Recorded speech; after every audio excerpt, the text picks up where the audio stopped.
Hi guys! So for today's video ay mag-house tour tayo dito sa aming pinapa-renovate na bahay. So ganito yung itsura niya as of now. So 1 month na to na ginagawa and ganito pa yung itsura niya. So ngayon pasok tayo dito sa loob. So ito yung aming living area. Living area ba to? Ayan. Ito yung pinakang salas namin. So medyo maliit lang talaga yung space niyan.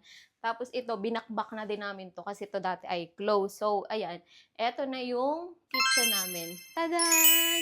Tapos lalagyan namin yan ng mga drawer dyan, palibot. Tapos, ito naman yung aming laundry. So dito, maglalagay pa kami dito ng parang pinto. Kasi ito yung laundry area namin. So, ay, daming damit dito.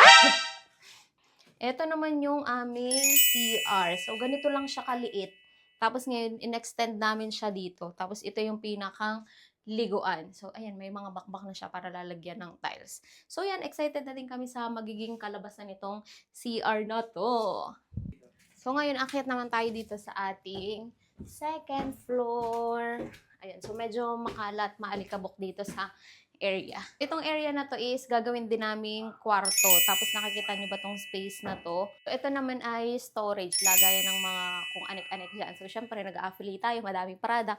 So, dito natin yan siya ipaglalagay yung mga hindi natin ginagamit para at least hindi makalat. Itong area na to, ito magiging kwarto pa din siya pag halimbawa may bisita, ganun.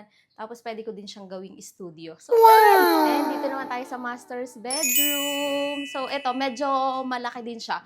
Nagustuhan ko naman dito, medyo maliwanag siya. So, maganda mag-video dito kasi may natural light. So, ayan, may lagay ng aircon. Tapos, dalawang bintana din. Tapos, magpapalagay din kami dito ng cabinet.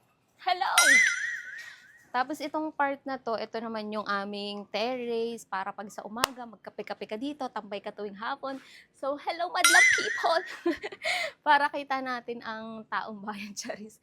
So, ayan, medyo malawak na siya compare nung nabili namin siya before. Ayun lang yung ating house tour kasi medyo maliit lang to, 48 square meter lang to. And it's a dream come true. Kaya kung ikaw nagbabalak ka or dream mo din na magkaroon ng sariling bahay, maniwala ka lang, mangyayari yan. Kasi, di ba, I can believe, dati nanonood lang din ako ng mga ganitong house tour.